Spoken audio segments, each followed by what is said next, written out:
se ve bien. Ya puede empezar, licenciada.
Hola, sí, me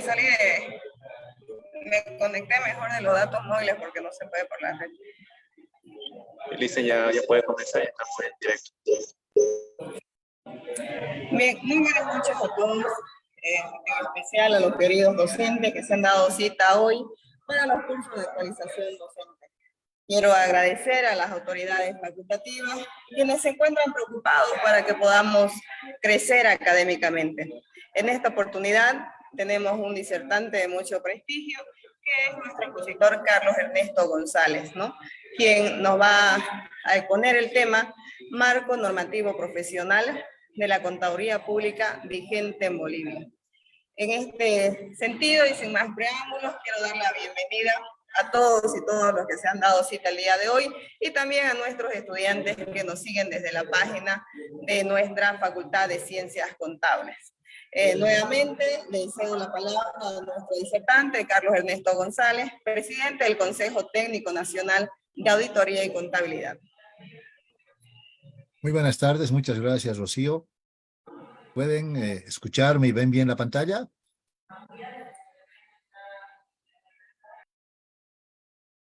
Sí, se ve perfecto. Ok, empecemos entonces. Tenemos preparado, yo le he cambiado un poquito el título de la exposición para resaltar que en esencia vamos a tratar dos aspectos que son diferentes, que obviamente tienen que ver con el ejercicio de la profesión de la contaduría pública, que por un lado tienen o hacen relación a lo que es la preparación de la información financiera de propósito general en Bolivia, y por otro lado todo lo relacionado con lo que es la realización de encargos de aseguramiento y el marco normativo que regula precisamente el ejercicio de nuestra profesión. En todo caso, a medida que vayamos avanzando, si tienen alguna consulta, alguna duda, pues con mucho gusto podemos utilizar también el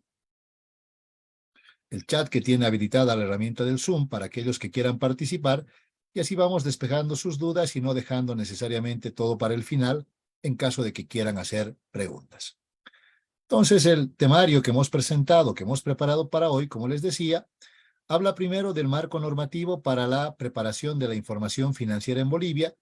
Vamos a tocar dos puntos, aspectos que son relevantes ahí. Primero, en cuanto a lo que implican los órganos emisores de normas de información financiera en Bolivia, y luego vamos a hacer un resumen bastante rápido, escueto, de las normas de contabilidad generalmente aceptadas, que son precisamente el marco que deberíamos utilizar para la preparación de la información financiera de propósito general.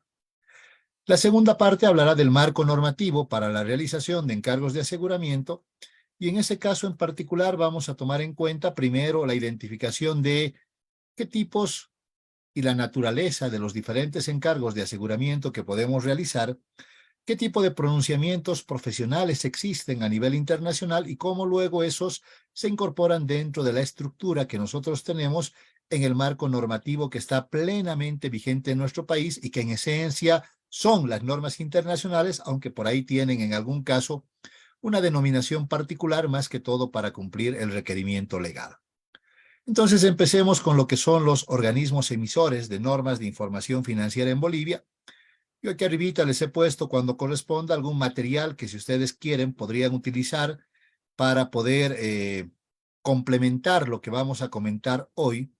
Este librito, por ejemplo, que es de mi autoría, Marco Normativo para la Preparación Financiera en Bolivia, tiene un resumen primero de lo que son los organismos emisores de normas en Bolivia. Es el único libro que contiene toda una historia de cómo ha ido evolucionando la profesión en nuestro país, y llega un momento en el que tiene un resumen tanto de las normas de contabilidad locales como las NIF que están plenamente vigentes en nuestro país. Por lo tanto, es una buena fuente de consulta para aquellos que quieran tenerlo, y obviamente rápidamente podrán identificar qué normas existen, para qué sirve cada norma, qué es lo más importante que tiene cada una de ellas y cuáles sus principales requerimientos.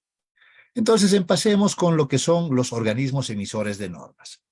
Es bueno que al momento de definir qué normas son las que debemos utilizar para preparar la información financiera, nosotros primero tengamos que tener la capacidad de segregar, o si ustedes quieren verlo de otra forma, podríamos decir la capacidad de, más que todo, identificar qué tipo de información financiera es la que estamos preparando.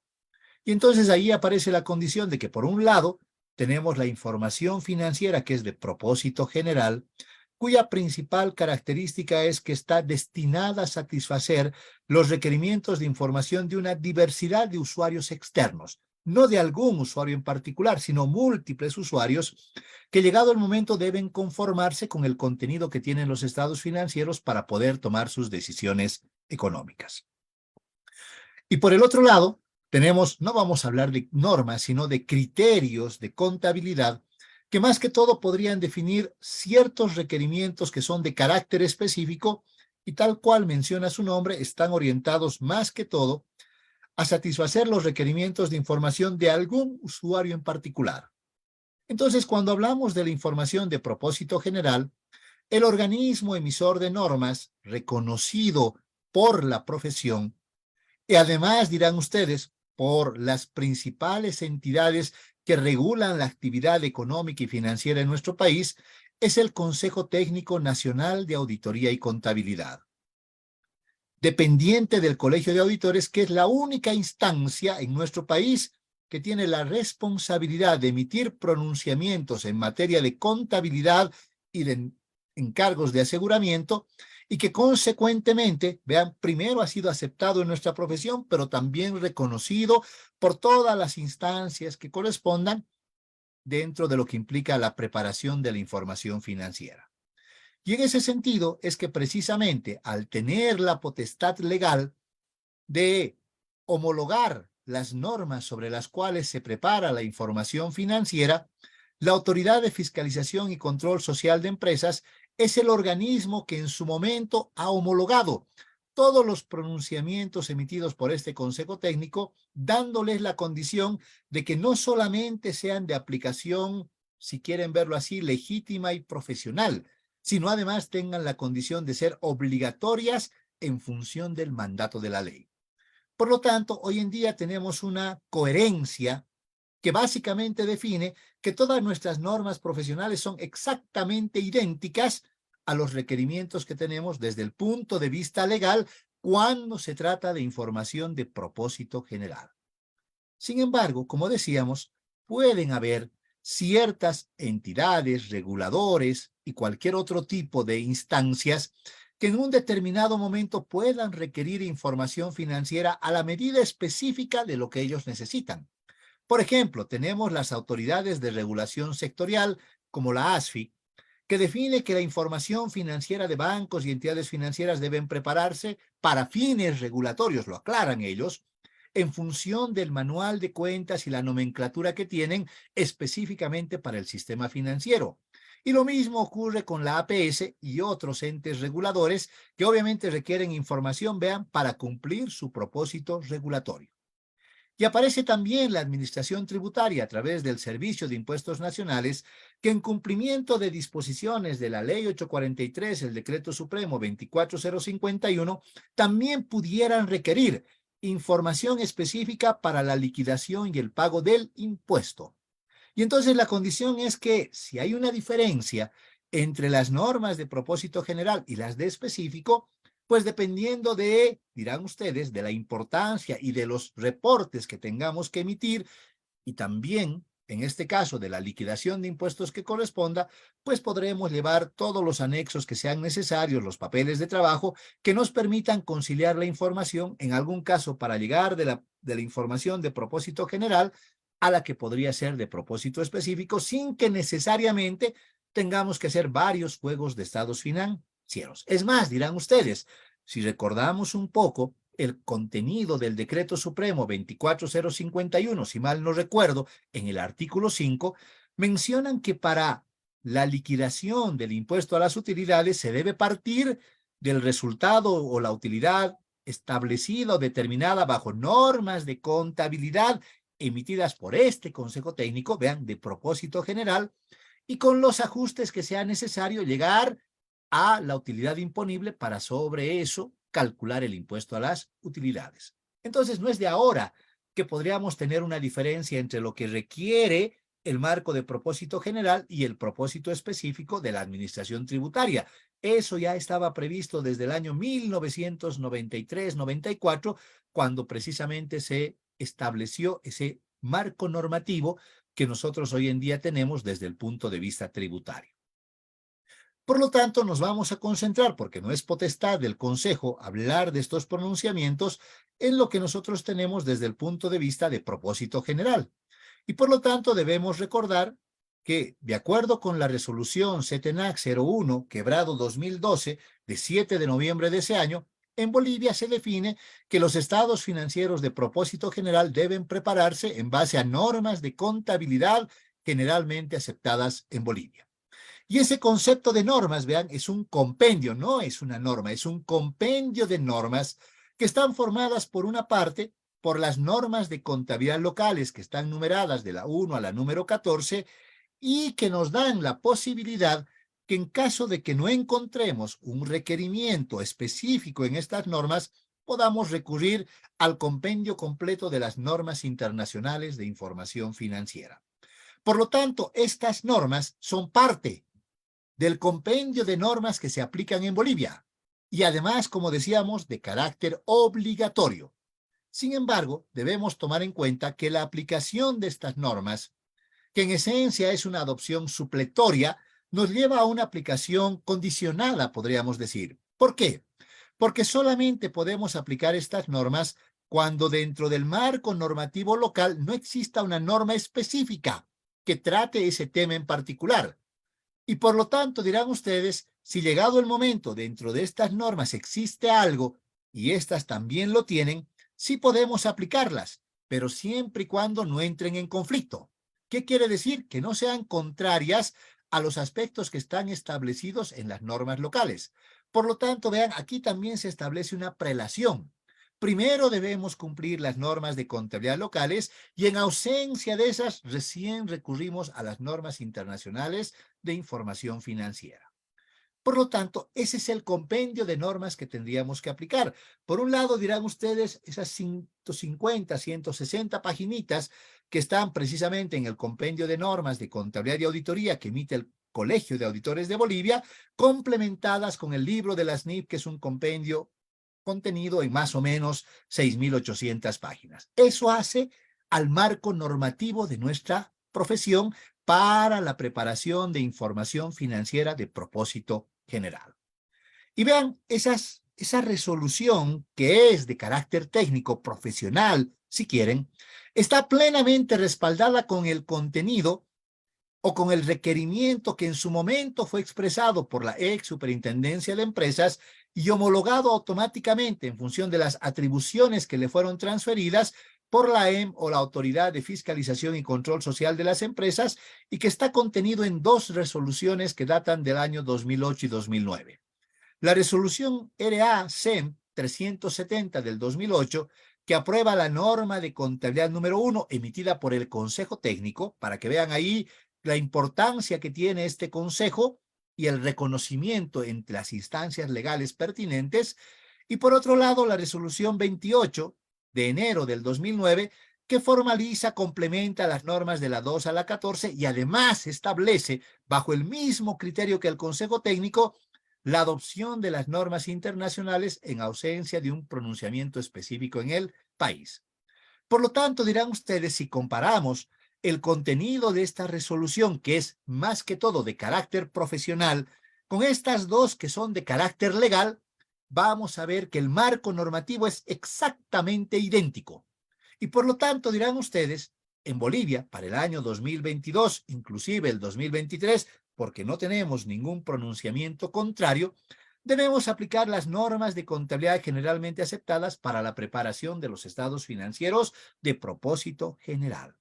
Y por lo tanto, esas normas, como acabamos de ver, tienen por un lado una condición profesional y son legítimas porque están reconocidas dentro de nuestra profesión, pero además son de carácter legal y por lo tanto de aplicación obligatoria. Alguien en algún momento por ahí preguntaba y decía, ¿las NIF son obligatorias en Bolivia? La respuesta es sí, porque la ley así lo establece. Así sea una resolución administrativa nada más. Es parte del compendio de disposiciones legales que definen la obligatoriedad de la aplicación de esas normas. Ahora bien, para poder repasar un poquito este compendio de normas, vamos a hacer un resumen específico de lo que implican esas 14 normas locales y alguna referencia a las internacionales. Y sin embargo, siempre está la condición que, aunque vean, el marco normativo sea exactamente el mismo para todas las empresas, pues ese marco normativo no necesariamente se aplica de la misma manera en todos los modelos de negocio, en todas las organizaciones, porque cada organización tiene su propia particularidad, tiene transacciones y eventos que son específicos de ellos y por lo tanto, por ahí, en función de su modelo de negocio, puede requerir un tratamiento contable que podría ser específico. Entonces alguien se pone a pensar por ahí, dice, a ver, ¿qué pasaría si nosotros tenemos una empresa que presta servicios como la universidad, por ejemplo, y llegado el momento la universidad compra un terreno o varios terrenos con la intención de venderlos? Entonces uno se pone a pensar y dice, ¿cuál es la razón de ser? ¿Cuál es el modelo de negocio de la universidad? ¿La universidad se dedica a vender bienes inmuebles? No. La universidad en esencia se dedica a prestar servicios de educación.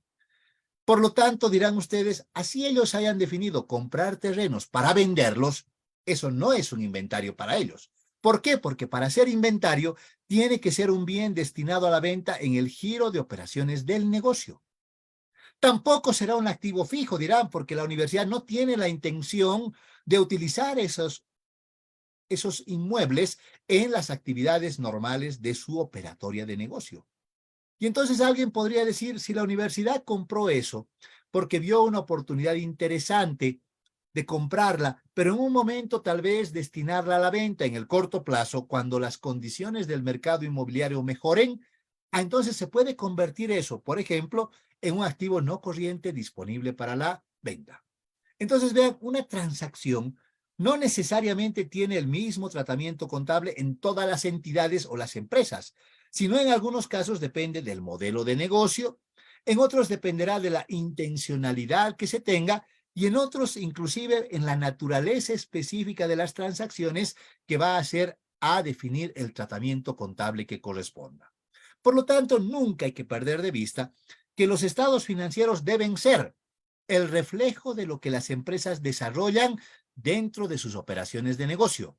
Por eso normalmente nosotros decimos que para contabilizar algo de manera adecuada, primero tenemos que comprender la naturaleza del negocio y en función de esa naturaleza, pues definir el tratamiento contable que corresponda.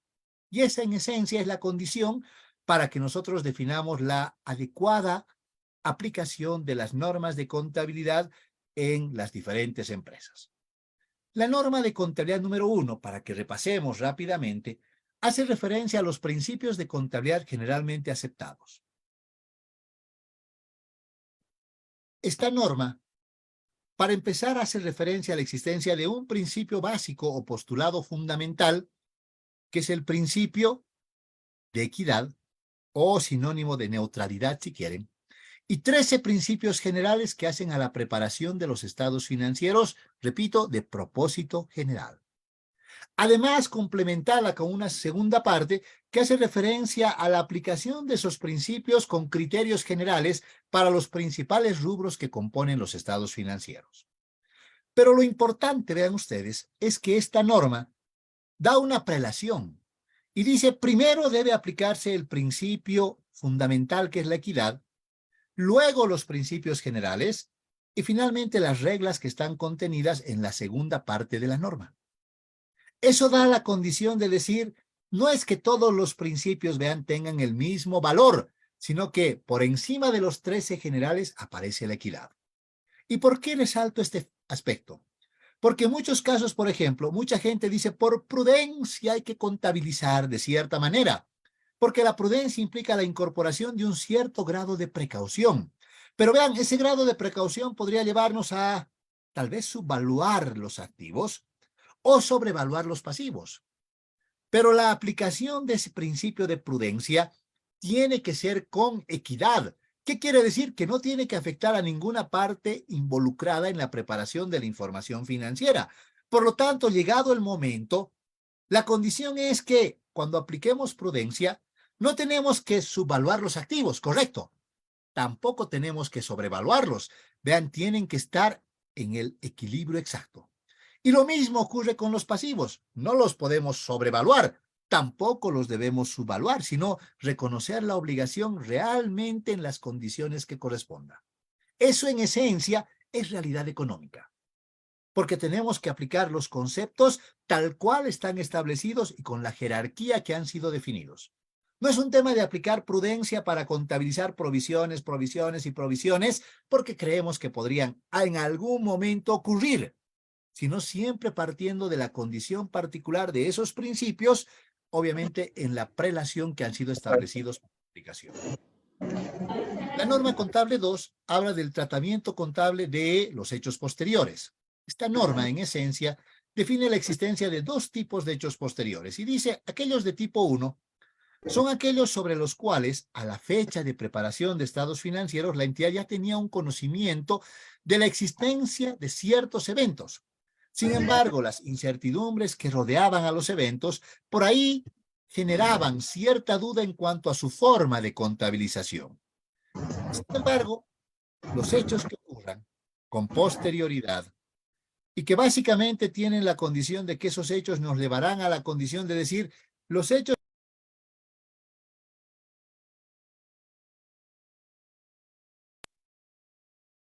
entre la fecha de cierre y la fecha de preparación de los estados financieros, a eso se los considera como que son hechos posteriores. Por lo tanto, si el evento ocurrió entre esas fechas, nos dicen que es un hecho que requiere de ajuste. ¿Qué significa que requiere de ajuste? Que aunque el hecho se haya perfeccionado después del cierre, nosotros lo vamos a contabilizar como si hubiera ocurrido en la fecha de preparación de los estados financieros. ¿Por qué? Porque ya había un antecedente de que el hecho existía y lo único que aparece después es un hecho que ratifica o confirma algo que la empresa ya conocía. El ejemplo más típico es, por ejemplo, un juicio. Si nosotros teníamos un juicio y al 31 de diciembre, por ahí el juicio, que es la fecha de cierre, todavía estaba pendiente, no tenía una sentencia, pues le podríamos preguntar hasta el asesor legal y decir, ¿y qué pasa con el juicio? ¿Vamos a ganar o perder? Y vean, lo más probable es que ese señor nos diga, en aplicación de la ley de la abogacía, no estoy en condiciones de responder porque lo único que puede emitir un criterio o una opinión es el juez. Seguimos con la misma duda. No sabemos si vamos a ganar o vamos a perder. Y si perdiéramos, ¿cuánto tenemos que pagar? No sabemos realmente. Entonces alguien diría, el 31 de diciembre es como que eso es un hecho, una incertidumbre. Pero vean, transcurre el tiempo y por ahí nosotros hoy, 15 de febrero, vamos a emitir los estados financieros, pero resulta que hace unos días atrás, el 10 de febrero, se emitió la sentencia del juez donde define que hemos perdido el juicio y que tenemos que pagar un monto de 300,000 por una indemnización. Vean, el hecho, aunque se haya perfeccionado en febrero del 2023, está confirmando algo que ya existía, que nosotros ya conocíamos al 31 de diciembre. Por lo tanto, la sentencia no es un hecho nuevo, está ratificando, está confirmando que a ese 31 de diciembre la empresa ya tenía una obligación. Por lo tanto, ese es un hecho posterior del tipo 1 que requiere de ajuste. Al otro lado están los hechos de tipo 2, que nos dice que son aquellos que no requieren de ajuste, pero sí de una revelación en los estados financieros. ¿Por qué? Porque se tratan de hechos totalmente nuevos, sobre los cuales no se tenía ningún antecedente, no se conocía de la existencia de esos hechos. Entonces alguien diría, si al 31 de diciembre estábamos preparando estados financieros y la empresa por ahí operaba de forma normal, y resulta que ahora el 10 de febrero ocurre una lluvia enorme que por ahí implica un deslizamiento, una inundación o algo que afectó los activos de la empresa y originó la pérdida de algunos activos, vean, yo no necesito contabilizar esa pérdida como si fuera del 2022, aunque no haya emitido los estados financieros todavía. La pérdida es del día en el cual ocurrió. Será contabilizada en febrero del 2023. Pero dirán ustedes, dado que los estados financieros del 2022 todavía no se han emitido, entonces tenemos, como es un hecho relevante, la obligación de informar, de revelar ese hecho mediante una nota a los estados financieros. Entonces, eso se tratan de hechos posteriores que no requieren de ajuste, pero sí de una revelación por la importancia que ellos tienen en las decisiones de los usuarios. La norma contable 3 habla de los estados financieros a moneda constante. Primer aspecto fundamental, la norma está plenamente vigente. Sin embargo, esta norma establece que para que las empresas realicen la reexpresión de sus estados financieros por inflación, necesariamente tienen que cumplir ciertas condiciones que deben revelar que el país se encuentra en una situación no de inflación, sino de hiperinflación. Y por lo tanto, para que no sea una decisión arbitraria de cada empresa, necesariamente tiene que existir un pronunciamiento por parte del Consejo Técnico para definir a partir de qué fecha se realice el ajuste o a partir de qué fecha se suspende el ajuste. En ese contexto debemos relacionar esta norma con la resolución 03 del año 2020 de 10 de diciembre de ese año, la cual establece que al no cumplirse las condiciones en la economía y que además el indicador que en su momento habíamos adoptado no es el adecuado, el Consejo Técnico define la suspensión del ajuste por inflación. Por lo tanto, hasta que el Consejo no se manifieste, pues nosotros tomaremos la información financiera a sus valores históricos de acuerdo a lo que precisamente establece esta norma. Ahora bien, dirán ustedes, ¿qué pasa si en algún momento entramos en una hiperinflación? En ese momento el Consejo tendrá que pronunciarse y definir a partir de qué fecha reiniciamos el ajuste. Con la condición particular, dirán ustedes, de que nos dicen que para realizar el ajuste deberíamos utilizar un índice general de precios. Que vean, es un indicador que en el país no lo tenemos, no se calculó nunca. Lo único que tenemos publicado y que es de conocimiento público es relacionado con la inflación, por supuesto, es el índice de precios al consumidor.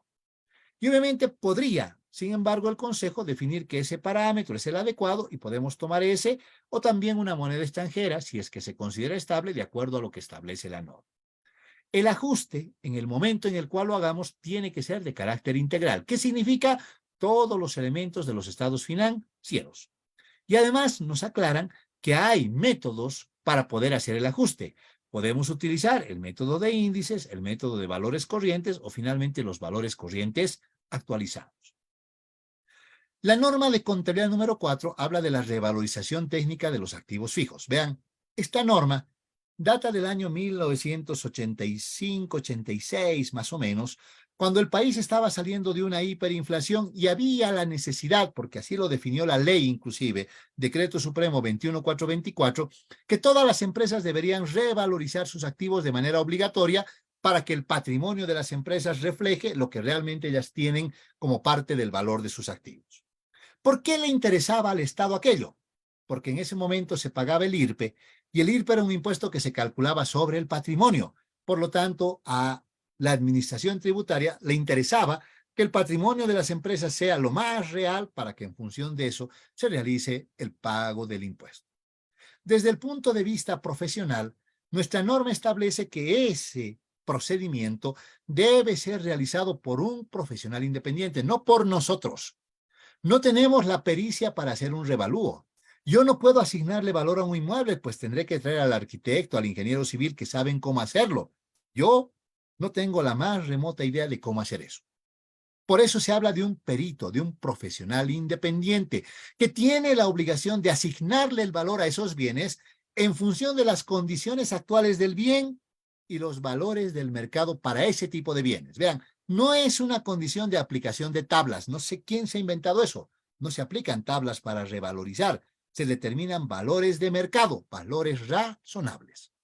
Y obviamente la norma establece como procedimiento contable que dado que vamos a tener un valor en libros comparado con un valor razonable, que es el valor revalorizado, puede ser que este valor sea mayor, lo cual implica que tenemos una ganancia, pero como es una ganancia no realizada, la norma dice ese incremento se va directamente al patrimonio en la cuenta reserva de revalúos técnicos. Y si por el contrario el importe es menor, quiere decir que tenemos una pérdida. Las pérdidas cuando se conocen y por lo tanto ese efecto va directamente al resultado del periodo en la cuenta ajuste por inflación y tenencia de bienes. La norma de contabilidad número 5 habla de los principios de contabilidad para la industria minera. Esta norma es aplicable específicamente a empresas que se dedican a la explotación y extracción de minerales. Esta norma se basa en un estudio que a finales de la década de los 70, principios de los 80 del siglo pasado, Comibol encargó a una comisión específica canadiense. Y como resultado del trabajo de esa comisión, luego se emite la norma contable, la cual se basa, vean, fundamentalmente en la operatoria específica de la minería en Bolivia. Es entre las normas la mejor que tenemos, porque se basa en la particularidad del modelo de negocio o de la operatoria que tiene de negocio la minería en Bolivia. Y se definen las bases de su contabilización sobre las características propias del negocio. Vean, con un principio bastante sencillo, que define que cuando nosotros estemos en las primeras etapas, que son normalmente las de exploración, donde es totalmente incierto la posibilidad de encontrar o no el mineral, todo eso se contabiliza como un gasto.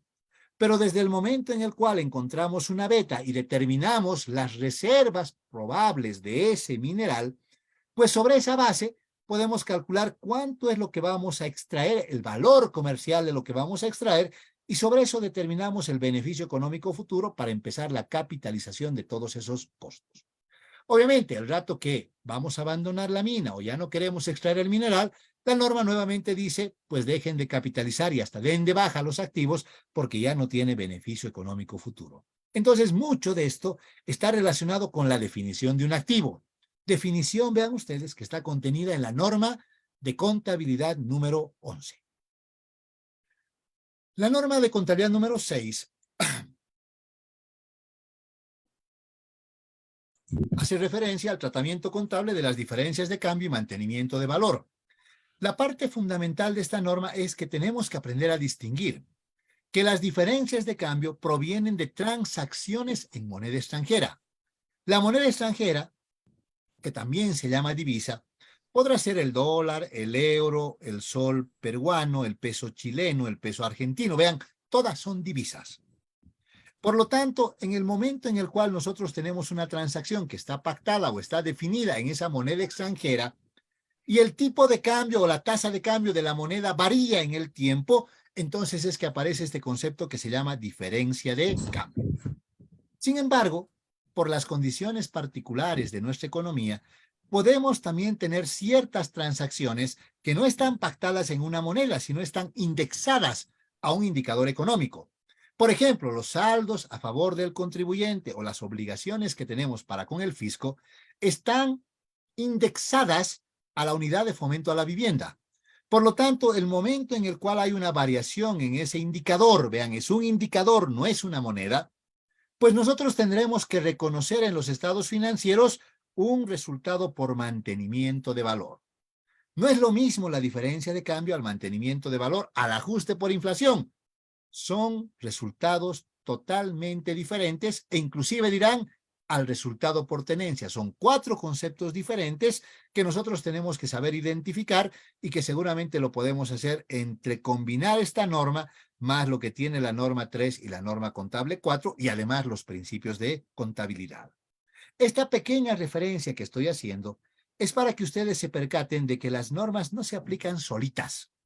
Se aplican de manera conjunta como un marco normativo Por eso, cuando hablamos de preparación de estados financieros, no solo debemos tomar una u otra norma, sino la aplicación integral del compendio que hace a eso que nosotros denominamos como normas de contabilidad generalmente aceptadas en Bolivia. La norma contable 7 hace referencia a la evaluación de las inversiones permanentes. Básicamente hace referencia a las bases sobre las cuales vamos a medir cuando nosotros tengamos inversiones en acciones de otras empresas. También pueden ser cuotas de capital. Por lo tanto, nos dice cuando nosotros tengamos una participación minoritaria, lo cual implica que tenemos una cantidad de acciones o cuotas de capital que es menor a un 20%, y que ese 20% en esencia no nos permite influir ni controlar ese otro negocio, esa otra empresa, pues lo vamos a tomar como un instrumento financiero y medirlo a su valor de costo o al valor de mercado en caso de que se esté disponible. El rato en el cual tengamos una participación que supere ese 20% y lleguemos hasta un 50%, nos dicen que en ese caso tenemos una participación mayoritaria relativa. Y vean, la condición es que cuando ya tenemos ese porcentaje de participación, es que ya podemos afectar, ya podemos participar, ya podemos influir de las decisiones económicas, financieras y operativas que toma esa otra empresa. Por lo tanto, si la otra empresa gana o pierde, en la misma proporción su ganancia o pérdida debería afectar al valor de nuestra inversión. Por eso es que la norma define que estas inversiones se denominan como inversiones en asociadas y el criterio sobre el cual se miden es el valor patrimonial proporcional. Finalmente dirán ustedes, y cuando tenemos más del 50%, entramos en una condición que se llama una participación mayoritaria absoluta. En ese caso, la norma dice que debemos seguir midiendo al valor patrimonial proporcional, pero además tenemos la obligación de consolidar los estados financieros. Para poder consolidar esos estados financieros, tenemos la norma de contabilidad número 8, que define el procedimiento y establece que los estados financieros consolidados corresponden a los estados financieros de dos o más entidades preparados como si se tratase de una única unidad económica. Por lo tanto, nos describe un procedimiento de consolidación, el cual parte de decir, primero tenemos que combinar las partidas, que solo es sumar las partidas que sean similares, pero una vez que tengamos eso, tenemos que empezar con las eliminaciones. Para empezar, tenemos que eliminar el valor de la inversión de una empresa con el valor patrimonial del patrimonio de la otra. Y si no tenemos el 100% de las acciones, reconocer el interés minoritario. Y luego eliminar todas las transacciones y saldos de cuenta entre las partes relacionadas para llegar a estos estados financieros consolidados. Vean, hasta ahí, yo les diría, nuestras normitas han funcionado bien. Aquí tenemos un par de problemas. La norma de contabilidad número 9 habla de los principios de contabilidad para la industria petrolera. Esta norma es de aplicación exclusiva para empresas petroleras y nace en la década de los 90 cuando la condición de la economía estaba cambiando y de ser un país eminentemente minero pasamos a ser petrolero. Obviamente había la necesidad.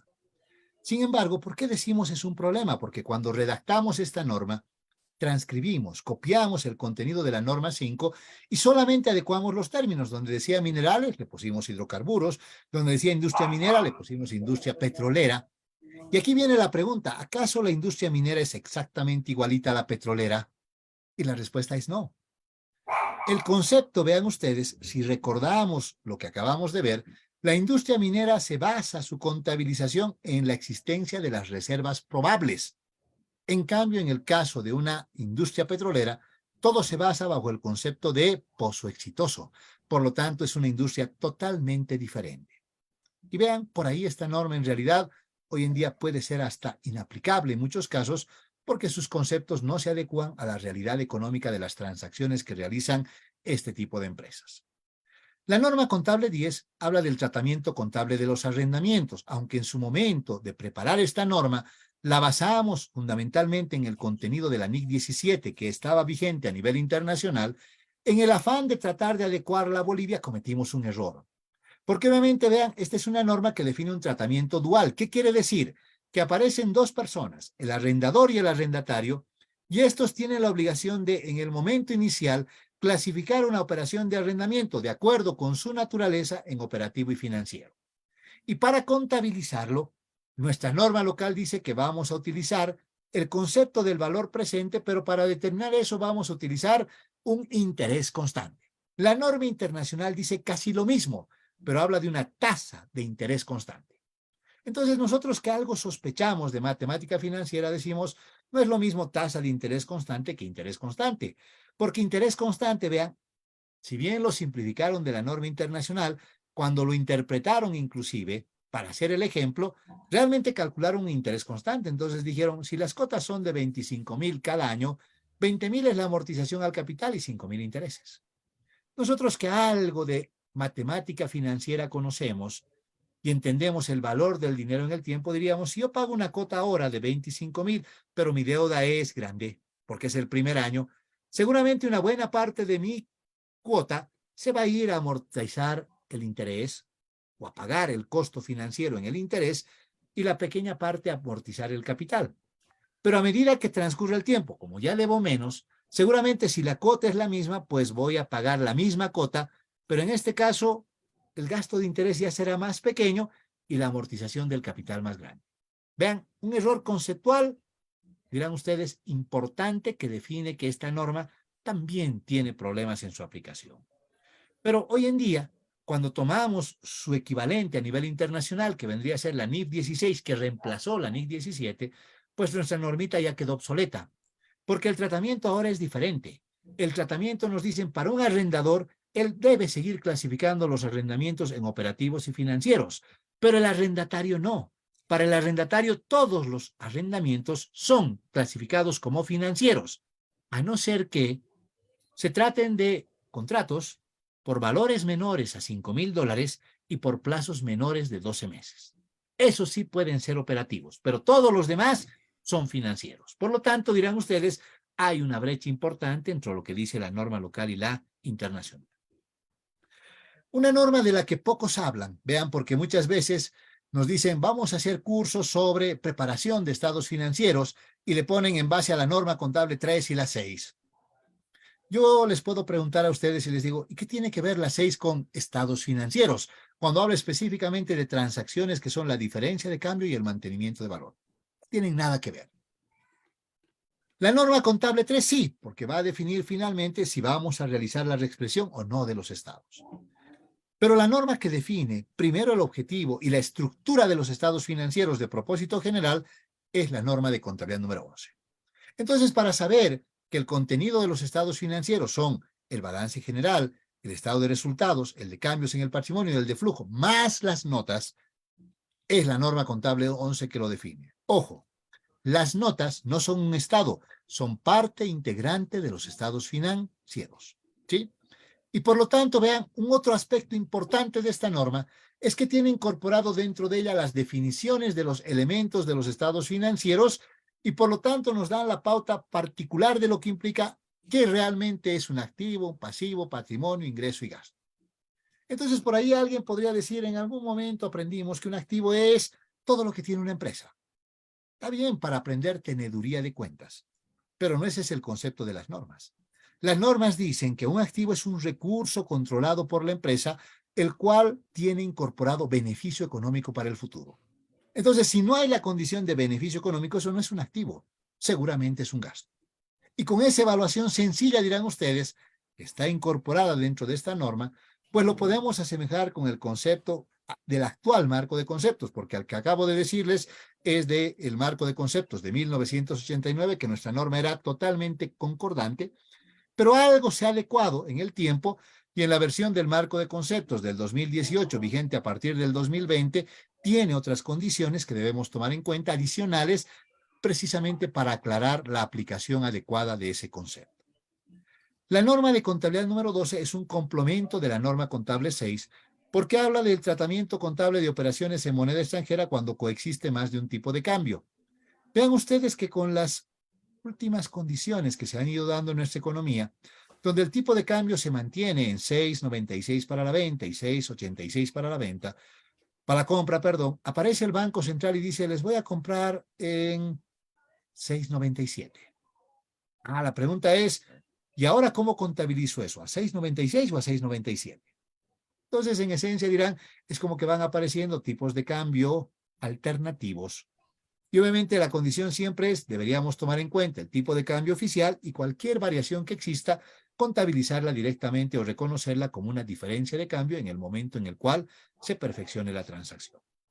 Finalmente tenemos la norma 13 que habla de cambios contables, que engloba cambios tanto en políticas como estimaciones y define que su tratamiento debe ser de carácter prospectivo, es decir, del momento del cambio para adelante, pero también da la alternativa y dicen, pero si no quieren hacerlo prospectivo y creen que es relevante, también pueden hacerlo retrospectivo. ¿Qué quiere decir? Que hay que volver al origen de las transacciones, reconstruir como si hubiéramos aplicado la política siempre y llegar a los nuevos saldos. Entonces nos da las dos alternativas. Vean, es un problema porque llegado el momento las empresas podrían hacer lo que les convenga o lo que crean más importante, no realmente lo que deberían hacer. Y por otro lado dirán, y la norma contable 14 habla de las políticas contables. ¿Cómo debo seleccionar políticas? ¿Qué son políticas primero? Las políticas son principios, bases, acuerdos, reglas que están contenidas en las normas y que sirven para la preparación y presentación de estados financieros. Por lo tanto, el rato que seleccionamos una política, se asume que debíamos aplicarla de manera consistente, pero consistente siempre y cuando se traten de eventos y transacciones que sean sustancialmente similares. Eso no quiere decir que vamos a aplicar lo mismo siempre, sino cuando sean eventos y transacciones sustancialmente significativas. Y vean, eso nos lleva a la otra, porque aunque esta diga que vamos a aplicar de manera uniforme, la 13 dice que podemos cambiar. Y entonces, ¿cuándo vamos a cambiar? Cuando una norma contable así lo obligue, o lo requiera, o finalmente también podemos hacerlo de manera voluntaria cuando nosotros consideremos que la nueva política refleja de mejor manera o es más relevante o más fiable que la política anterior. Entonces dirán ustedes como que nuestro marco normativo, vean, se quedó pequeñito. Y si nosotros nos encontramos con transacciones como esa que yo les decía, de activos no corrientes disponibles para la venta, o hablamos de propiedades de inversión, dirán, pues aquí no tenemos nada, y entonces tendremos que recurrir a las normas internacionales de información financiera. Estas normas se definen como un compendio de normas. Las NIF son un compendio de normas emitidas por el IASB. ¿Cómo están formadas esas normas? Por las nuevas normas que ya tienen la denominación de NIF, que están numeradas de la 1 a la número 17, más sus interpretaciones, que son las 6 NIF numeradas de la 1 a la 23. Pero además, vean, son parte de ese compendio las viejas normas de contabilidad, las NIC, numeradas de la 1 a la número 41 y sus interpretaciones, que son las SIG, numeradas de la 1 a la número 33. Por favor, los que tienen su micrófono prendido, si pueden apagarlo, para que no nos perjudique.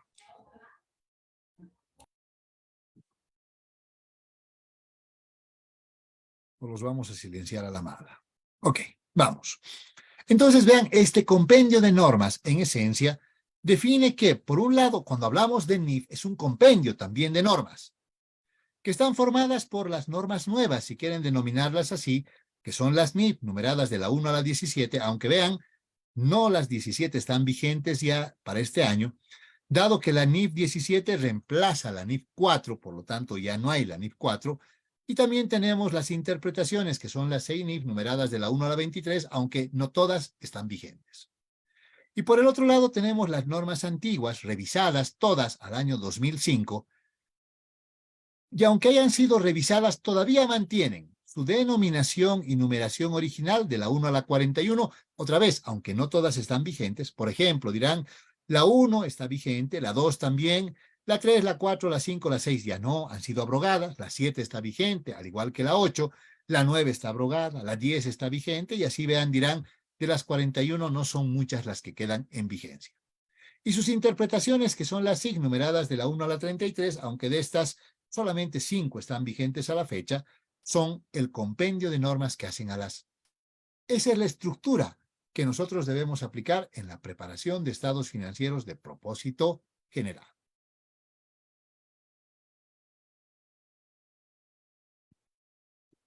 Bien. Como les decía, no podemos abarcar todos los temas porque es bastante esto.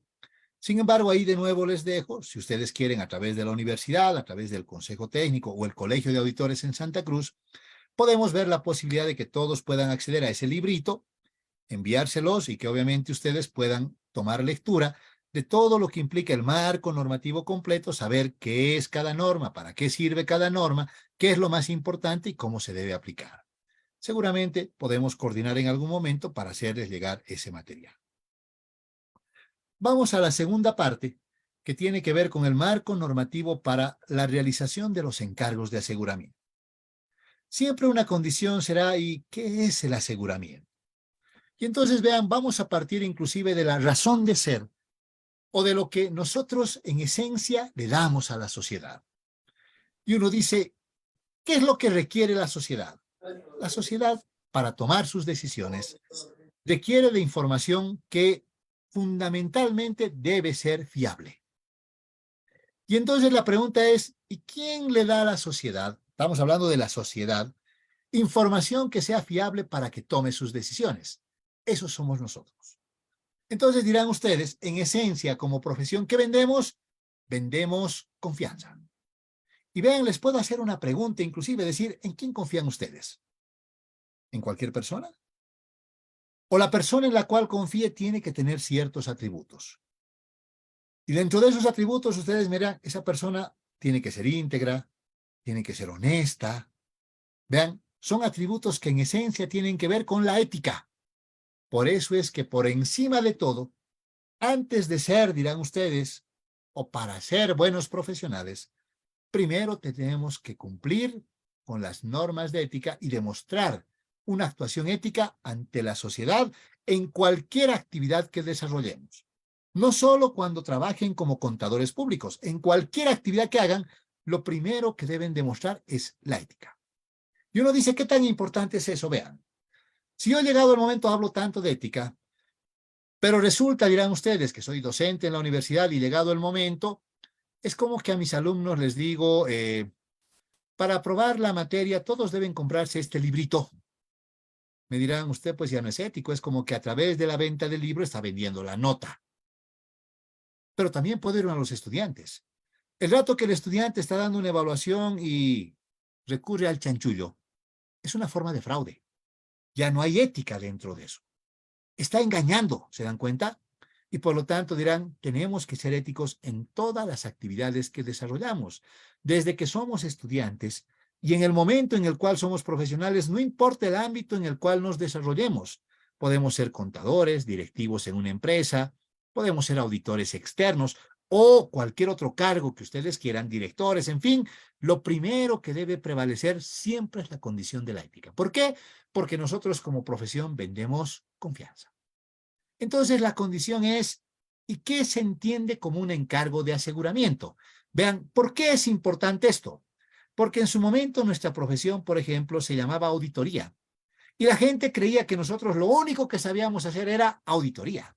Es más, algunos decían solo auditoría de estados financieros, porque el título inclusive que nos daban era de auditor financiero. Pero resulta que no es el único servicio que hacemos. Podemos hacer una diversidad de servicios y esos servicios seguramente estarán en función del nivel de confianza que nosotros vayamos a incorporar en cada uno de ellos. Entonces, un encargo de aseguramiento es cualquier encargo en el cual el auditor exprese una conclusión orientada a incrementar el grado de confianza de los usuarios.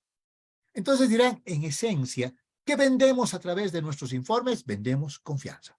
¿Sí? Ahora, si decimos que un encargo de aseguramiento debe incluir una opinión orientada a incrementar el nivel de confianza, ustedes dirán, pueden haber diferentes niveles de confianza, por lo tanto, diversos tipos de aseguramiento. Pero también está la condición de que si no incluyen confianza, seguramente ya no son encargos de aseguramiento. Ahora bien, pueden, para empezar, dirán ustedes, tener diferentes objetos de estudio. Porque yo puedo evaluar la información financiera traducida en estados financieros y voy a medir eso, vean, en base a un marco de información financiera. ¿Cómo determino que los estados financieros son o no razonables? ¿Están bien o mal? En base a las normas de contabilidad generalmente aceptadas en Bolivia. Entonces, como que un requisito, ¿se dan cuenta? Si yo no sé contabilidad, menos voy a saber cómo se hace una auditoría. Menos voy a poder expresar una opinión sobre los estados financieros. Pero ojo, no es el único objeto sobre el cual puedo trabajar. Puedo trabajar sobre el proceso de control interno, sobre aspectos de operación y rendimiento que se miden normalmente por la eficacia, eficiencia y economía. Puedo también trabajar sobre la medición de las emisiones de gas de efecto invernadero, de los temas de carácter ambiental, dirán ustedes, y también puedo hacer la evaluación del cumplimiento de disposiciones legales, reglamentarias, contratos o cualquier otro tipo de documento. Puedo hacer una infinidad de trabajos, en otras palabras.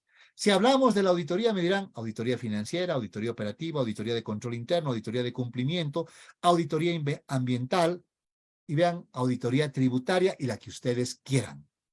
No solo nos enfocamos en los estados financieros. Yo quiero que ahora abran su mente y digan, con razón, en la universidad nos enseñan diversos tipos de auditorías, porque tenemos diferentes materias objeto de análisis. Pero, si hablamos específicamente de los encargos de aseguramiento, yo les decía, no todos brindan el mismo nivel de seguridad. Tenemos dos tipos de encargos de aseguramiento fundamentalmente. Nos dice, uno es de seguridad razonable. ¿Qué quiere decir seguridad razonable? Quiere decir que vamos a brindar un alto grado de seguridad, por lo tanto, dirá, el riesgo tiene que ser pequeño. Y obviamente lograr ese alto grado de seguridad implica tener que hacer todos los esfuerzos que nosotros necesitemos para obtener evidencia que respalde esa opinión que vamos a emitir y que además lo vamos a hacer de forma positiva. Entonces dirá, un encargo de seguridad razonable, vean, es una auditoría, que también como sinónimo le ponemos el examen. Eso es un encargo de seguridad razonable. Si ustedes leen las NIAs, en la NIA 200 dice, ¿qué es una auditoría financiera? Es un encargo de seguridad razonable. ¿Qué quiere decir? Un alto grado de seguridad. Por eso, cuando hacemos una auditoría financiera, dirán, el nivel de riesgo de auditoría que estamos dispuestos a asumir debe estar entre un 4, 5, no sé, máximo 6%. Inversamente, ¿qué quiere decir? Que vamos a dar un 94, 95, 96% de confianza. Vean, no podemos llegar a una confianza total, porque hay una infinidad de factores que no nos los van a permitir, pero por lo menos llegaremos a una seguridad razonable. Pero también podemos brindar otro tipo de servicios donde por ahí hagamos menos esfuerzo. A eso se llaman seguridad limitada. Y ustedes dirán, si hacemos menos esfuerzo, vamos a dar menos seguridad, menos confianza, lo cual implica que estamos asumiendo más riesgo. A eso se llaman encargos de seguridad limitada. Sin embargo, dirán, igual, para cubrir ese nivel de confianza, también tenemos que hacer ciertos procedimientos, cierto esfuerzo, no todo como en el otro caso, que nos debe llevar a la posibilidad de expresar en este caso una conclusión que es de carácter negativo. Ahora dirán ustedes, ¿y qué pasa si yo realizo un encargo donde no voy a expresar una opinión? A esos no son encargos de aseguramiento. De aseguramiento solamente son aquellos que incluyen una opinión que pueden ser o de seguridad razonable o de seguridad limitada. Pero también puedo hacer estos otros encargos. Entonces dirán, un encargo de aseguramiento, como decíamos, es un examen, una auditoría, un encargo de seguridad razonable donde voy a expresar una conclusión positiva. También puede ser una revisión limitada, donde voy a expresar una conclusión negativa.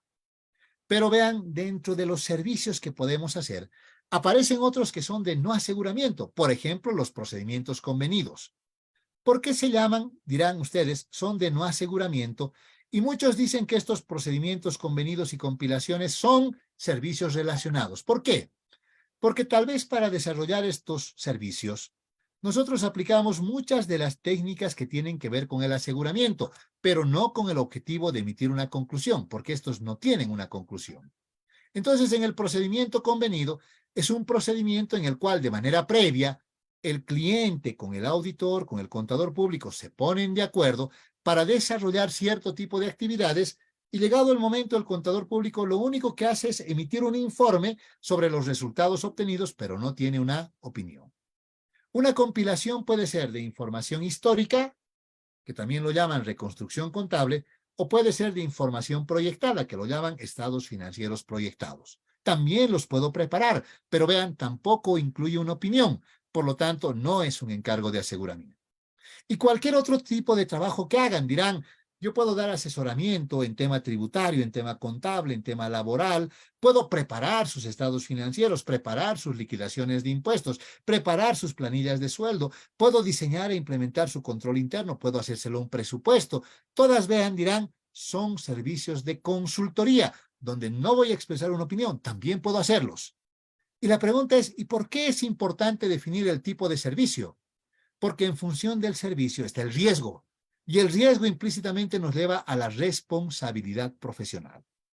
Entonces, vean, muchos hablan de la condición de que la profesión de la contaduría pública es de interés público. ¿Qué quiere decir? Vean que estos informes, especialmente los de una auditoría, llegado el momento pueden ser utilizados por cualquier usuario. Y si nosotros nos equivocamos, como el informe es de interés público porque cualquiera puede utilizarlo, si cometemos un error, cualquiera de ellos puede reclamar por el error que cometimos. Entonces dirán, nuestra profesión, al ser de interés público, para nosotros implica responsabilidad pública. Y entonces dirían, vean, es interesante, algunos dirían, me voy a comprar una póliza de garantía profesional o ejercicio profesional. En el momento en el cual algo pase o alguien reclame, con esa póliza puedo cubrir el riesgo. Vean, a un médico le dan, a un ingeniero, a un arquitecto les dan esas pólizas de riesgo profesional. Vayan como auditores, no les van a dar. Les van a decir que eso no es posible porque nuestra profesión es de alto riesgo. No hay monto que hayan establecido de prima que podríamos pagar para cubrir ese riesgo profesional.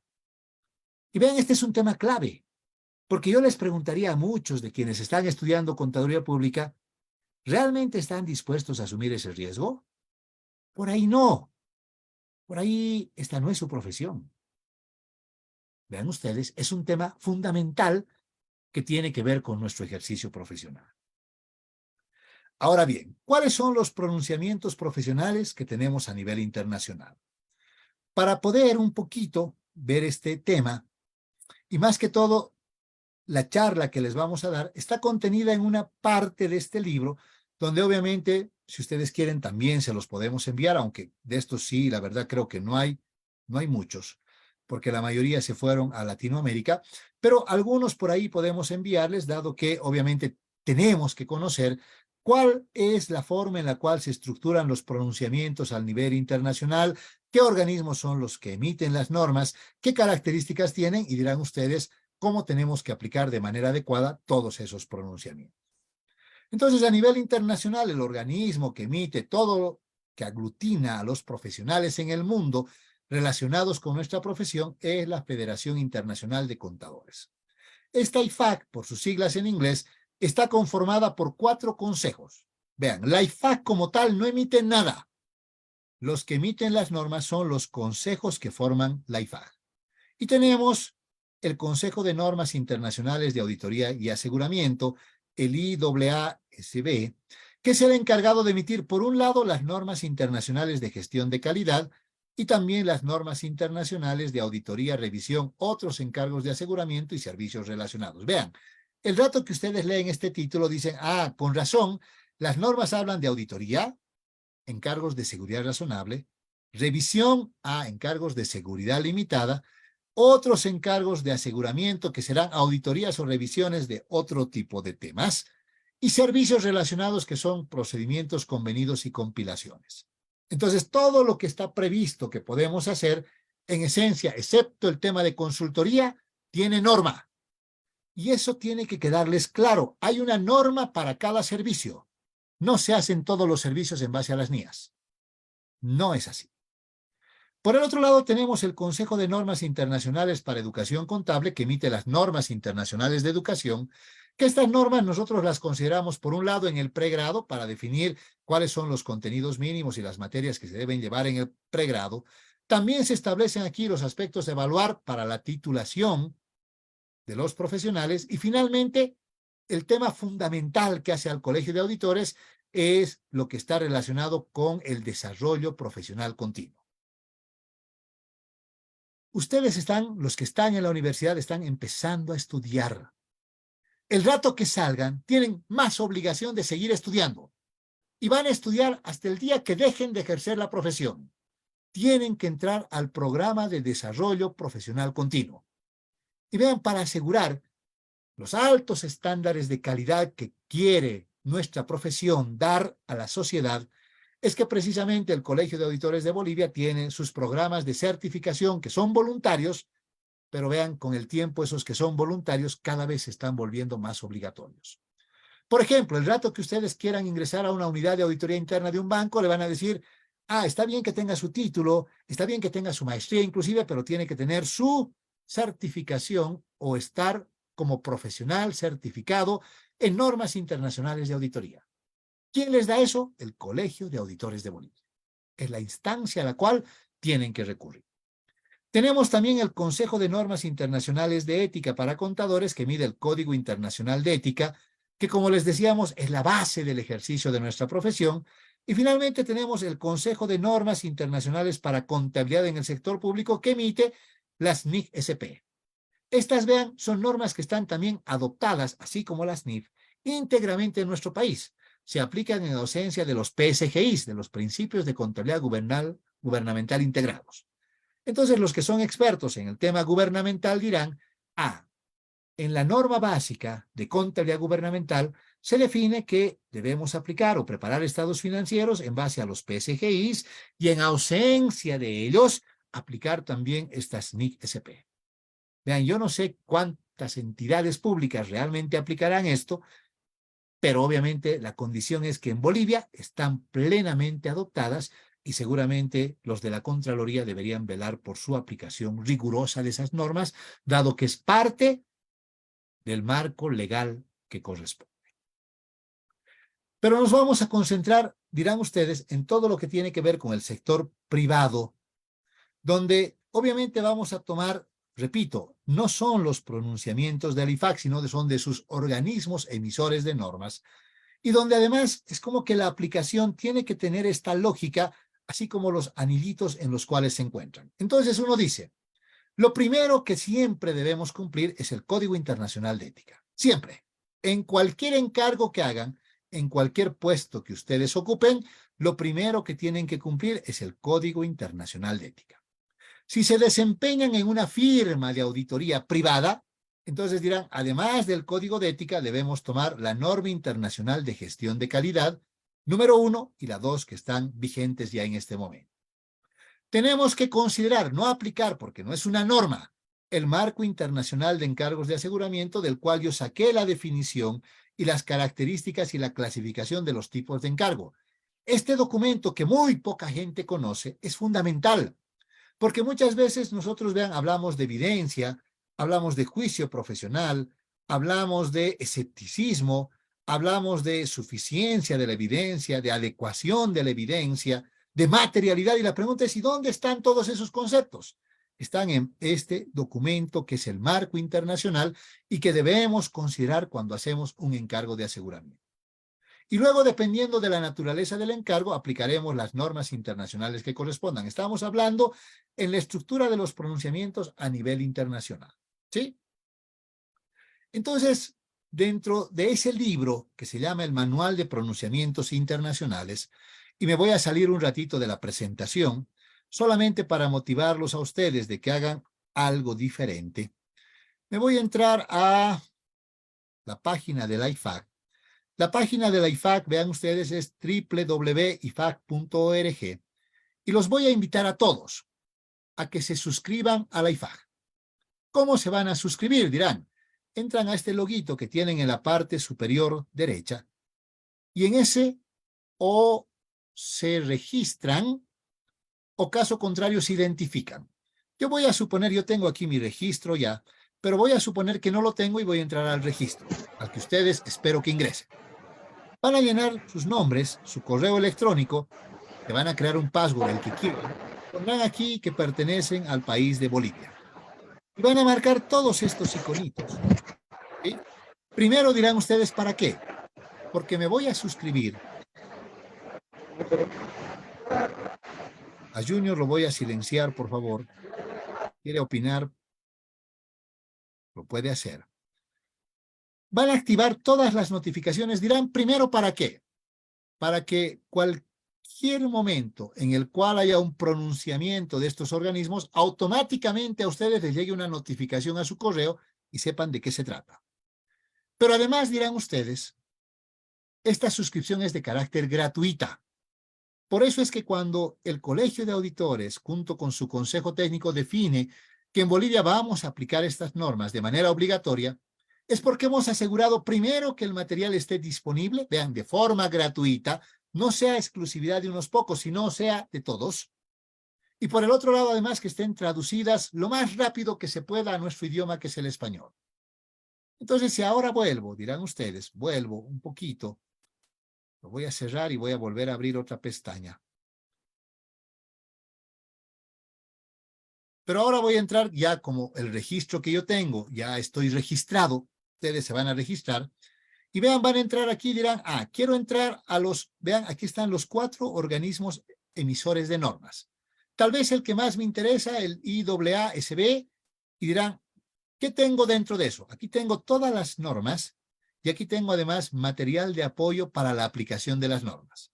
Inclusive, tienen una página para utilizar las normas de manera digital. Vean, una vez que estén suscritos, si no, no puede funcionar esto. Dirán, quiero entrar al marco normativo de, en este caso, el manual de pronunciamientos.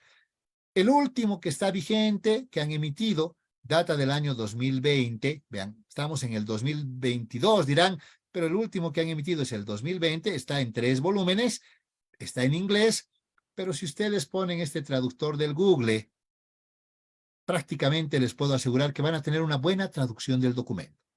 Si quieren descargarse los libros, también pueden hacerlo. En esta misma página, aquí abajo, vean, tienen los libros para descargar. Otra vez repito, la única condición es que tienen que estar registrados, pero el registro es gratuito. Entonces, con esa aclaración dirán, podemos entrar a todos los organismos, a todos, ¿sí? A la página del IFAC, entrar a cualquiera de sus 4 organismos y descargarnos todo el material normativo, aplicación, guías y todo lo que ellos publican de manera periódica está totalmente libre y el acceso es irrestricto para todos quienes se suscriban. ¿Ok? Bien, entonces dirán, ¿y cómo está estructurado eso? Desde lo que son los encargos de aseguramiento. Siempre vean, por encima de todo está el Código Internacional de Ética. En otras palabras, lo primero que debemos cumplir siempre es el Código Internacional de Ética. Luego vienen todos los servicios cubiertos por pronunciamientos del IASB. Por eso, vean, su libro, su handbook, no se llama Normas Internacionales de Auditoría, porque no es el único servicio. Ellos hablan del Manual de Pronunciamientos Internacionales de Auditoría, Revisión, Servicios de Aseguramiento y Encargos Relacionados. Todo eso abarca su Manual de Pronunciamientos. Pero antes de ver los servicios específicos, tenemos que tomar en cuenta las normas internacionales de gestión de calidad, cuya codificación ha sido reservada de la 1 a la 99, aunque tenemos 2 normas nada más en este momento en vigencia. Si vamos a hacer encargos de aseguramiento, como les decía, entonces consideramos también el marco internacional de encargos de aseguramiento. Si vamos a hacer una auditoría o una revisión de estados financieros, tenemos que aplicar las normas específicas de acuerdo a la naturaleza del encargo. Si es una auditoría, aplicamos las NIAS, codificadas de la 100 a la 999. Pero si hacemos una revisión de estados financieros, que no es lo mismo, aplicamos las normas internacionales de encargos de revisión codificadas de la 2000 a la 2699. Ahora vean, estas normas son solo para auditoría y revisión de estados financieros. Y entonces ustedes dirán, ¿y qué pasa si tenemos que hacer una auditoría operativa? ¿Qué pasa si tenemos que hacer una auditoría ambiental? Para esos se llaman encargos de aseguramiento distintos. Las normas que aplicamos son las normas internacionales de encargos de aseguramiento, cuya codificación va de la 3000 a la 3699. Entonces dirán ustedes, con razón, nuestro profesor de auditoría financiera solo nos habla de NIAS, pero nuestro profesor de auditoría operativa, auditoría forense o todas las que quieran, no habla de las NIAS, habla de las normas internacionales de encargos de aseguramiento, porque esas son las que debemos aplicar para ese tipo de encargos. Y finalmente, si tuviéramos que hacer un servicio relacionado, que puede ser un procedimiento convenido o una compilación, Utilizamos las normas internacionales de servicios relacionados, cuya codificación va de la 4000 a la 4699. Quiero que les quede claro, para cada tipo de encargo tenemos una norma diferente. No se aplican las NIAs para todo. Las NIAs solamente son para auditoría de estados financieros. Es más, si hacemos un encargo de menor jerarquía, como puede ser una revisión, no se aplican las NIAs, se aplican las de encargos de revisión. Y si el objeto es diferente de los estados financieros, repito, control interno, operaciones, cumplimiento, dirán, para todas esas se aplican las normas del grupo 3000 que son para encargos de aseguramiento distintos. Eso tiene que estar clarísimo para los profesionales, para los estudiantes y cualquier persona que quiera recurrir a los encargos de aseguramiento. Ahora bien, dirán ustedes, veamos, partiremos, si lo primero que tenemos que cumplir es el código de ética, veamos cómo está estructurado. El Código Internacional de Ética, con su revisión vigente a partir del año 2018, está conformado por 3 partes. En realidad diríamos 4 partes, aunque divididas en 5, si es que quieren verlo inclusive. La parte 1 habla del cumplimiento de lo que son los principios fundamentales de la ética. Esto no ha cambiado. Para empezar, dirán, los principios fundamentales de la ética están y son aplicables para el profesional de la contaduría pública en cualquier escenario que se desempeñe. Sin embargo, si los profesionales se desempeñan dentro de la contabilidad de una empresa, es decir, trabajan como contadores, o dirán ustedes, también pueden trabajar como asesores financieros, gerentes financieros, pues aplicarán la parte 2 del código, que es precisamente la aplicación de esos principios en este modelo particular de trabajo que podemos desempeñar. Pero si ejercemos la profesión desde el punto de vista del interés público, lo cual implica que nos vamos a una firma de auditoría externa, entonces se aplica la parte 3 del código. Y la parte, vean, todas las partes del código están complementadas con el grupo o el capítulo 4, dirán, que hablan de las normas internacionales de independencia, que además están segregadas en 2 capítulos específicos. La parte 4A, que habla de la independencia en encargos de auditoría y revisión, vean, encargos de aseguramiento, y la parte 4B, que habla de la independencia en encargos distintos a los de auditoría y revisión. Entonces dirán, estos son los servicios relacionados. También debemos ser independientes, sí, pero seguramente los requerimientos no son tan rigurosos como para estos otros. Para una auditoría o una revisión, lo primero que debemos asegurar es que somos independientes. Cuando realicemos este otro tipo de encargos, ustedes verán que hay ciertas condiciones o salvedades donde obviamente la independencia no es tan rigurosa como para este otro tipo de servicios. Y finalmente, este Código Internacional de Ética también tiene su glosario de términos como para apoyar el entendimiento y la aplicación de todos estos conceptos. El siguiente elemento, voy a volver a esta lámina, dirán ustedes, es del Código Internacional, vamos a la gestión de calidad.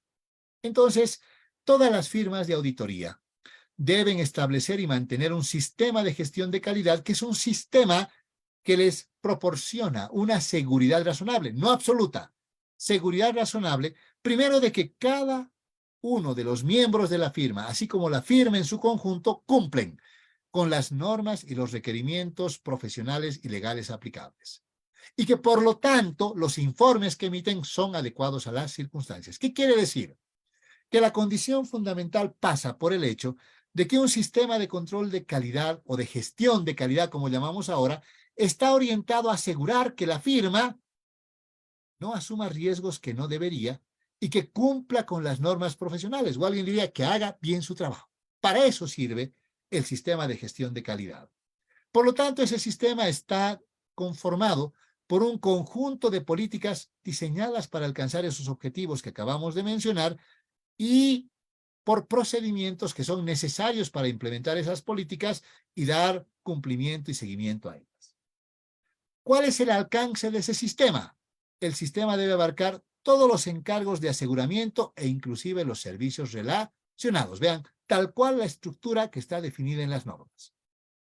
¿Y cómo está estructurado un sistema de control de calidad? En este momento tenemos un sistema que está formado por 8 elementos. Les digo en este momento porque la norma de gestión, aquí hay un error, no es control, si quieren lo cambiamos. Esto es elementos del sistema de gestión de calidad. ¿sí? Son 8. ¿Por qué pongo énfasis en esto? Porque a partir del 15 de diciembre del año pasado, hemos migrado del control de la calidad hacia la gestión de la calidad. Antes teníamos un modelo con 6 elementos, ahora tenemos un modelo con 8, donde se incorporan 2 nuevos, pero además se revisa y amplía el contenido de los restantes. Entonces dirán, para empezar, vean ustedes, alguien debe liderar la gestión de la calidad en una firma y debe hacerlo bajo los conceptos de gobierno corporativo. Este es el primer elemento. Pero además dirán ustedes, además de literar, obviamente está la condición que tenemos que definir con qué tipo de clientes vamos a trabajar. O sea, vamos a establecer con qué clientes vamos a trabajar en función del nivel de riesgo que tenga la firma, sin olvidar que lo primero que debemos cumplir son los requerimientos de ética relevante. Si hablamos de una firma de auditoría, nos dicen lo más importante en ética que deben tomar en cuenta es que siempre debemos ser independientes y además tener la competencia profesional. ¿Qué significa la competencia? No es solo tener el título, sino tener conocimientos, habilidades, destrezas y hasta recursos inclusive necesarios para poder desarrollar un encargo. Entonces, vean, ahí aparecen los requisitos, aparece la aceptación y continuación de un encargo, aceptación cuando el cliente es nuevo, continuidad cuando ya hemos trabajado con en el pasado y definimos si vamos a seguir o no trabajando, pero además, vean, aparecen los recursos. Y en los recursos, ya no solo como antes, se hablan de los recursos humanos. Nos dicen que para que una firma funcione hoy en día necesitamos recursos humanos, por supuesto, pero también necesitamos recursos tecnológicos y también necesitamos recursos del conocimiento. Entonces uno dice, todos esos hacen finalmente a la competencia profesional que tiene una firma. Por eso están entrelazados todos estos elementos, porque cuando hablo de recursos, me voy a los requerimientos de ética relevantes y luego me dicen que yo no puedo aceptar un encargo si no cumplo estos requerimientos de ética y no tengo los recursos disponibles. Por lo tanto, vean, todo está relacionado entre sí. Y tenemos la ejecución del encargo, donde nos dice son el conjunto de políticas y procedimientos que aseguran la aplicación coherente y sistemática de las normas. Además dirán, para que esto funcione, las firmas tienen que desarrollar un sistema de información y comunicación y obviamente, así como decíamos, el rato que definimos con quiénes vamos a trabajar, la firma tiene que hacer su perfil de riesgo de la firma y monitorear esos riesgos a lo largo del tiempo. No solo monitorearlos. Cuando haya deficiencias, además se tienen que remediar esas deficiencias o corregir las deficiencias. Por eso, en esencia, si ustedes ahora empiezan a asemejar esto, dirán, es como estar hablando del control interno aplicado a una firma de auditoría. Y en esencia, vean, somos expertos, decimos que somos expertos en control. Evaluamos el control interno de todos nuestros clientes. El requerimiento es, primero deberíamos tener un control interno en nuestra firma. Esa condición, por ahí tiene otro nombre, se llama gestión de la calidad. Entonces, si ustedes mapean estos 8 elementos con los 5 componentes del control interno del informe COSO y sus 17 principios, van a ver que esto encaja perfectamente y así inclusive se lo define en la guía de aplicación de las NIAs para entidades pequeñas y medianas. Y entonces, si seguimos ahora entrando, dirán, recién hemos llegado a las normas. Y si hablamos de una auditoría de estados financieros, pues hablaremos de las NIAs. Estas tienen una estructura, todas las NIAs, desde el momento en el cual fueron clarificadas, todas tienen una estructura idéntica. Tienen un capítulo de introducción donde se explica cuál es el propósito de la norma y su relación con otras NIAs. Tienen el capítulo de objetivos que se describe qué es lo que se espera que el auditor alcance aplicando los requerimientos de una NIA. Cuando es relevante, se incluye el capítulo de definiciones que tienen los significados que se atribuyen a ciertos términos. Luego aparecen los requisitos, que es lo más importante, que describen qué es lo que debe hacer el auditor. Vean, las NIAs describen lo que el auditor debe hacer en el desarrollo de un servicio de auditoría financiera. Y obviamente, como puede ser que estos requerimientos en algún caso sean muy genéricos, tiene esa guía o esa norma, en realidad, en su estructura tiene una parte que hace a la aplicación y otro material explicativo y finalmente los apéndices cuando son necesarios. Las NIAs están estructuradas de acuerdo con la naturaleza que tienen, aplicable a cada etapa de la auditoría de los estados financieros. Entonces tenemos dentro, para empezar, son 37 normas, no crean que son 800, son 37 normas nada más, que están clasificadas dentro de estas categorías. Del grupo 200 a la 299 aparecen los principios generales y responsabilidades. Aquí dirán ustedes, aparece, por ejemplo, la NIA 220, que habla de la gestión de calidad en un encargo de auditoría financiera, la 230 que habla de la evidencia o la documentación de auditoría, la 240 que habla de el fraude en una auditoría de estados financieros, consideraciones del fraude, la 250 que habla de consideraciones de el cumplimiento de normas y regulaciones. Y luego nos vamos al grupo 300 a la 499, que debe ser el de las más importantes, porque aquí en efecto, diríamos, se define cuál es el proceso de la auditoría. Y entonces nos hablan que hay una etapa, vean, de evaluación o valoración de los riesgos y otra que es la de respuesta a los riesgos. Así más o menos se estructura el proceso de la auditoría financiera. El grupo 500 habla de la evidencia, el grupo 600 de la utilización del trabajo de terceros, el 700 de las conclusiones y la estructura de un informe cuando se tratan de estados financieros de propósito general, y el grupo 800 que habla de las áreas especializadas, porque también podemos hacer auditorías, por ejemplo, de estados de propósito específico, o podemos hacer auditoría de un solo estado financiero, o de un elemento, o de una cuenta que compone los estados financieros. Este grupo 800 nos da una guía de cómo vamos a no solo emitir el informe, sino adecuar todo el proceso de la auditoría cuando nos encontremos en esos casos que son particulares. Ahora vean, de todo lo que es el marco internacional, dirán, ¿por qué nos interesa ese marco? Porque en Bolivia los tenemos prácticamente adoptado en su integridad. Y para eso vamos a repasar rapidito, no tenemos ya mucho tiempo, es más, tenemos 5 minutos para terminar, pero por ahí nos extendemos algo más. Vamos a hablar de los pronunciamientos profesionales en Bolivia. El único libro que por ahí les va a contar la historia de cómo funciona el organismo emisor de normas a nivel profesional, a nivel legal, cómo se han estructurado las normas, cómo esas normas adquieren la condición que tienen ahora, cómo se hace la adopción de esas normas, y dirán ustedes, aunque las llamemos normas de contabilidad generalmente aceptadas en Bolivia, en excepto son las NIAs con una denominación diferente, toda esa condición está explicada en este libro, que también se los podemos mandar si ustedes lo requieren. Entonces podemos partir, si quieren, de un poco de historia de nuestra profesión, cuando en el año 1944, mediante la ley de 27 de diciembre, aparece la ley de auditoría financiera y ramas anexas, reglamentada en el año 1947 con algunas definiciones, vean, legales aplicables a nuestra profesión. Un par de años más tarde, 10 años dirán ustedes, con la ley 3911, se emite la ley que define los estatutos de los auditores financieros y contables, y dentro de esta ley se establece, entre otros, por ejemplo, que la auditoría es una profesión de orden público, de interés público, y que además hay una norma básica para llevar los papeles de trabajo. Obviamente estamos hablando del 50, vean, 70 años atrás, dirán ustedes, y dentro de esta norma todavía se hablaba de que los papeles deben ser preparados a mano. Desde el punto de vista técnico, a nosotros nos interesa resaltar que en el año 1978 se creó primero el Consejo Técnico de Auditoría y Contabilidad en el seno del Colegio de Ciencias Económicas de Bolivia. A partir de eso, en el año 1979, este consejo empieza a emitir una serie de pronunciamientos que en ese momento recibían la denominación de decisiones y recomendaciones.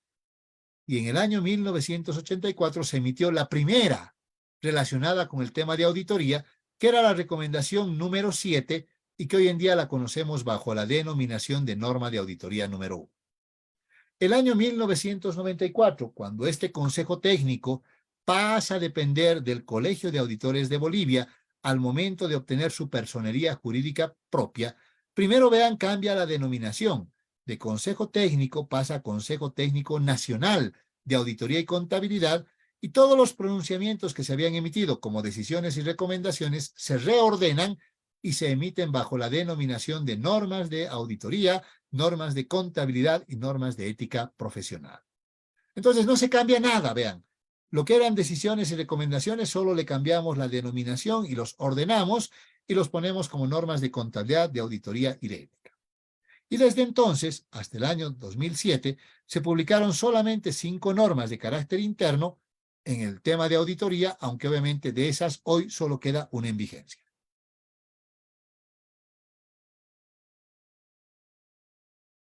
Dado que hemos hecho referencia a la condición particular de que los pronunciamientos, vean, del Colegio de Auditores de Bolivia siguen instancias, tenemos que conocer cómo funciona eso.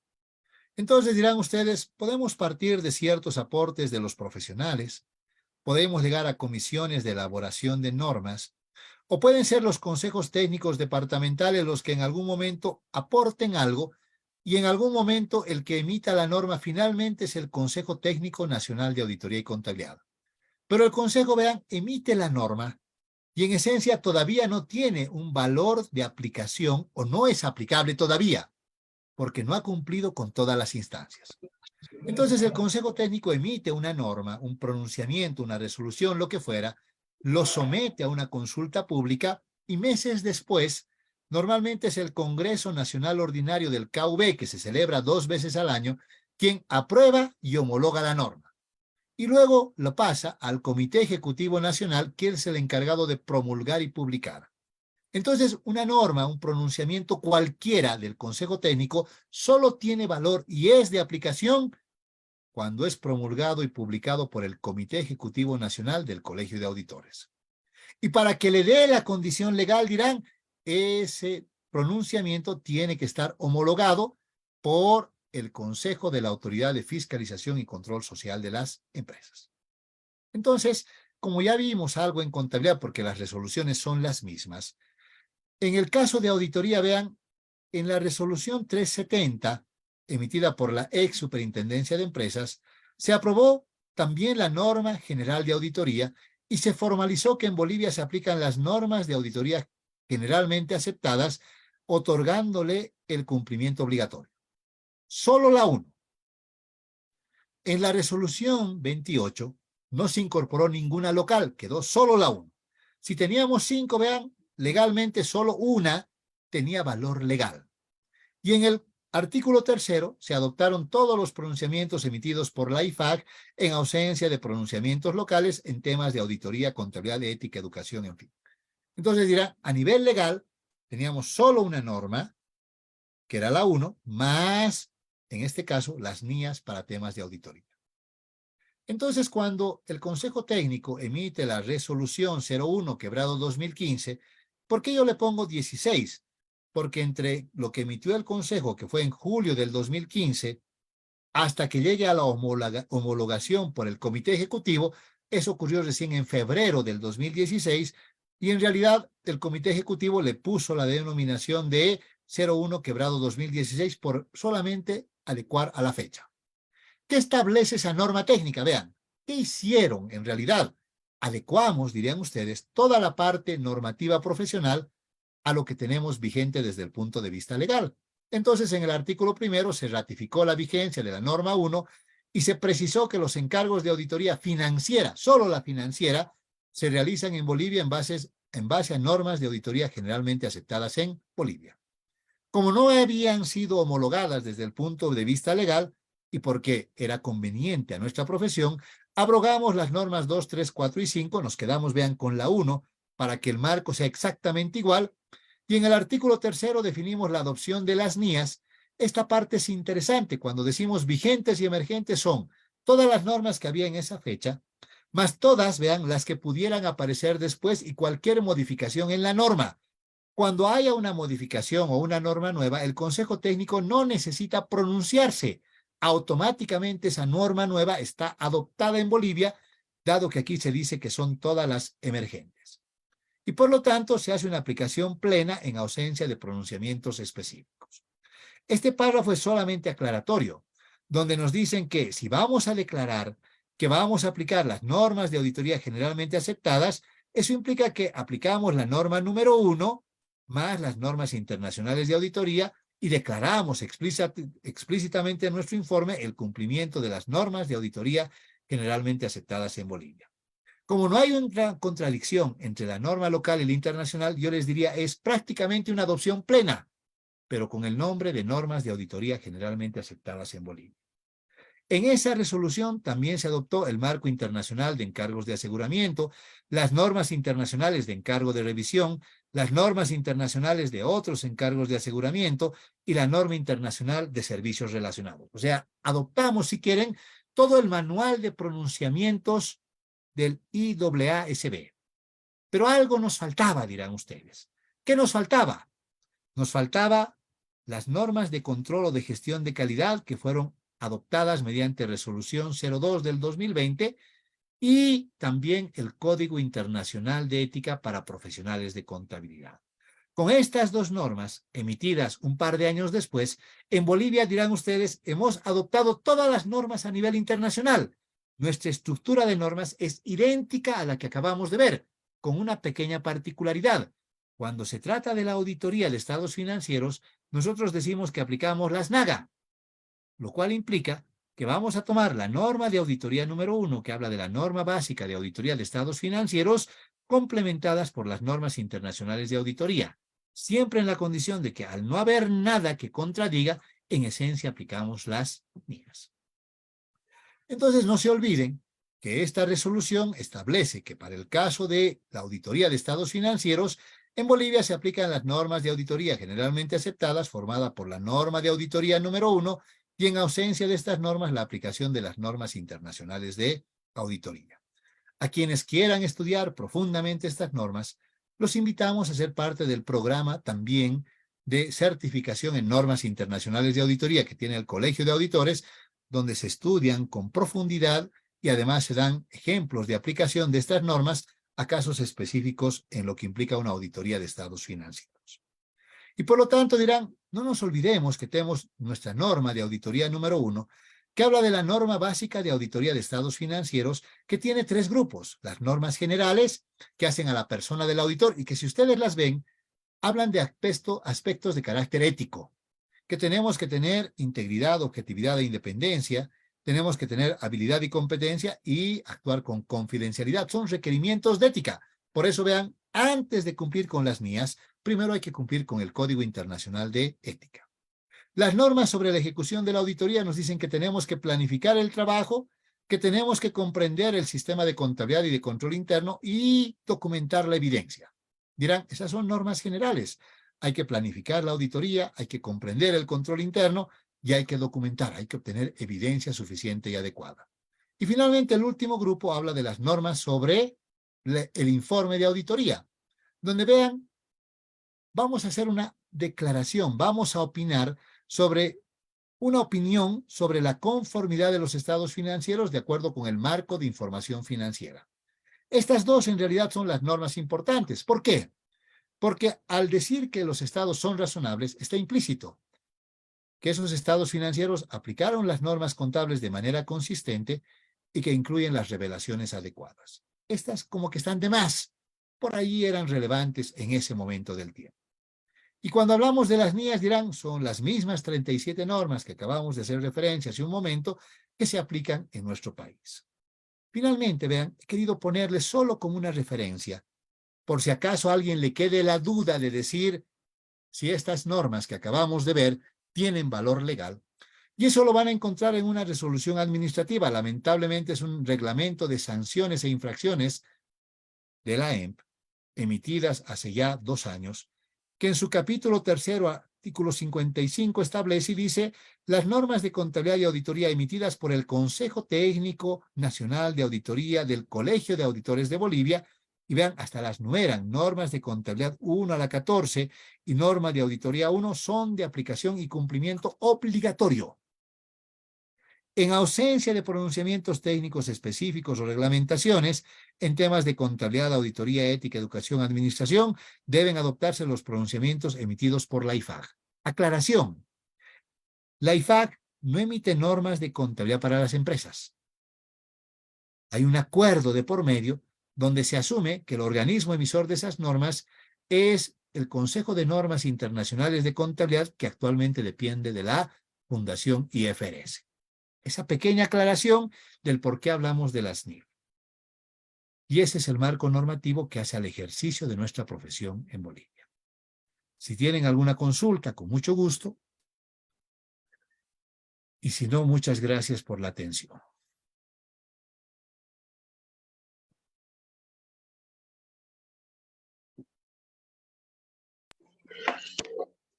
Muchas gracias, licenciado. Fue un taller muy importante, ¿no?